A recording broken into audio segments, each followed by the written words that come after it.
1950s, when there were 12 pennies in a shilling.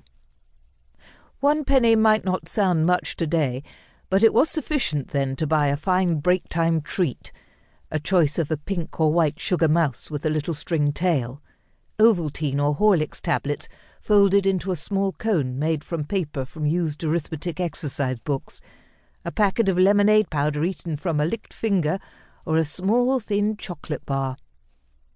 I don't know whether I didn't have my own penny because my parents didn't know about it or couldn't afford it.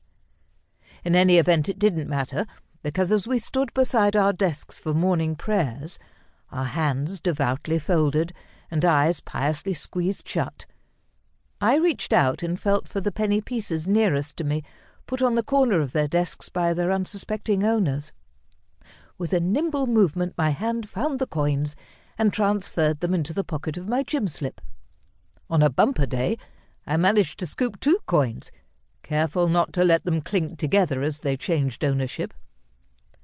Astonishingly, none of my classmates ever mentioned the loss of their pennies, just as they didn't appear to notice that their exercise books were showing signs of anorexia. If I'd had a penny to lose, you can be pretty sure I would have raised quite a storm if it had disappeared. So each day some unfortunate child, or on a good day 2 children, didn't get a sugar mouse or similar treat. The Lord helps those who help themselves, and he certainly provided very nicely for me. Apart from paper and pennies, I began to find small, interesting items in other children's desks.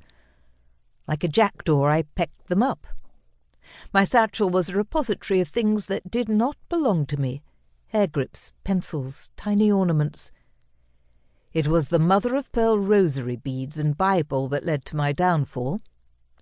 On an early morning raid, I was enthralled to find these pretty items in another child's desk. I slipped them into my satchel, so thrilled with this exceptional haul that I didn't even bother about harvesting any paper. That evening there was a knock at our front door, a rare event, and my mother came and said there was someone to see me. It was the previous owner of my swag, with her parents. It's only now as I write this that I think, how had they known where to come?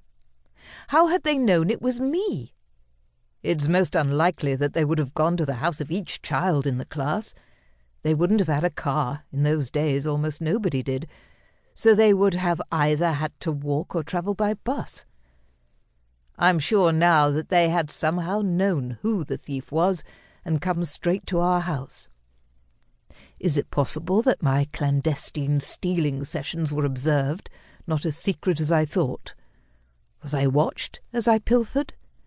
Did the watcher know about the pennies and the paper?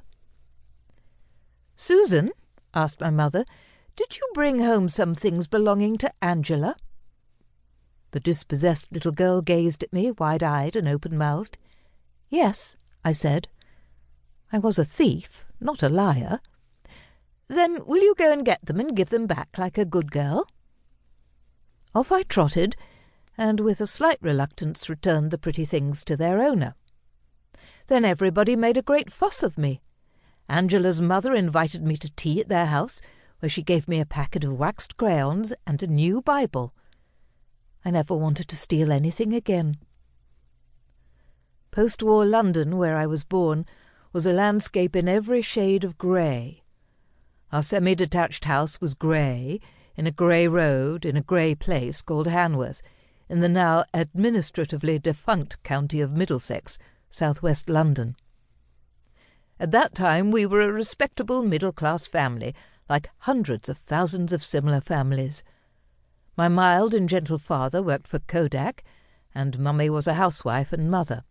We were the only family in the street who owned a motor vehicle, a motorcycle and sidecar my father used for travelling to and from work, and for pleasure rides.